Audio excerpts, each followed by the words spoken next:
What's up guys यार, अविनाश और करणवीर इनकी फ़ाइट तो डेली बाय डेली ना बढ़ती जा रही है। और अब तो ये है कि साफ दिखता है कि एक दूसरे को टारगेट किया जा रहा है। जहाँ कि करण पहले चीज़ों को थोड़ा एंजॉय वे में लेता था, बट ये है कि कहीं ना कहीं अब करण भी बहुत इस तरह की बातें कर देता है, तो जो आई थिंक कोई दूसरा बंदा उसको डाइजेस्ट नहीं कर सकता। जो कि आप रिसेंट आप एपिसोड में आपने देखा होगा कि कुछ इस तरह की बातें करण ने की हैं जो कि फैमिली रिलेटेड थी, कि ये कह देना कि तेरा बाप आ गया, मैं तेरा बाप हूँ। ऑब्वियसली वो काफ़ी डिसरिस्पेक्टफुल है। इस बात में मैं ये नहीं कह रहा कि अविनाश की जो कुछ बदतमीज़ियाँ थी वो जस्टिफाई है। अविनाश ने भी बहुत ऐसी बातें बोली हैं जो कि उसके पर्सनल पे थी कि बाल नहीं है, ये नहीं है, वो नहीं है। तो इस तरह की बातें भी बिल्कुल जस्टिफाई नहीं है। और ये कहना कि 40 साल की उम्र तक कुछ बनाया नहीं, कुछ किया नहीं, तो ये बिल्कुल सही बात नहीं है। और इस चीज़ में कोई उसका साथ नहीं देना पसंद करेगा। बट स्टिल मैं ये कहूँगा कि फैमिली पे भी बातें बोलना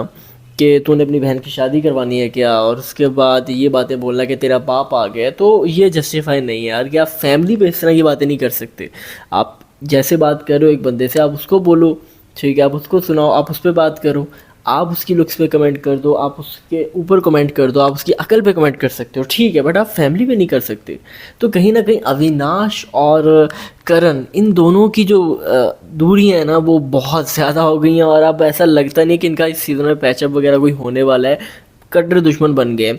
और दूसरी तरफ विवियन का भी अब ये हो गया कि करणवीर के साथ उसकी भी दूरियां कुछ बढ़ गई हैं, क्योंकि करणवीर ने लास्ट टास्क में टोटली बायस्ड होकर रजत को सपोर्ट किया है। इवन कि जहाँ पे आप इंटेलिजेंस की बात कर दो या कहीं ना कहीं कुछ चीज़ों की बात कर दो, तो वहाँ पे ऐसा लग रहा था कि वो विवियन का साथ देंगे, बट उन्होंने नो डाउट रजत को सपोर्ट किया।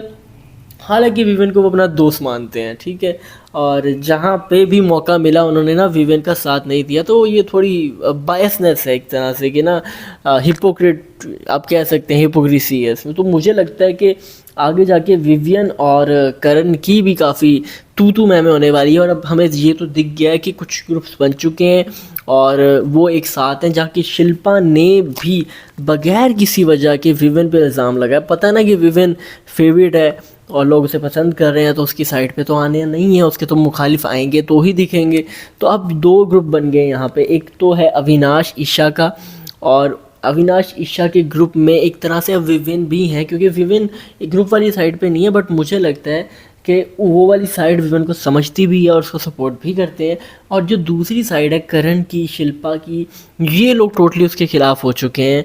और कहीं ना कहीं किसी किसी जगह पे तो ऐसा लगता है कि श्रुति का भी विवेन के सपोर्ट में नहीं है अब बाकियों के निस्बत। तो दिख रहा है कि ग्रुप्स बन चुके हैं बिग बॉस में, और अब देखते हैं ये ग्रुप्स कैसे चलते हैं। अब अरफीन और रजत की भी फाइट होगी, अब इसका भी देखते हैं क्या बनता है। बाकी आपको क्या ओपिनियन मुझे कमेंट में बता सकते हो। अपना बहुत ख्याल रखो guys, thank you very much.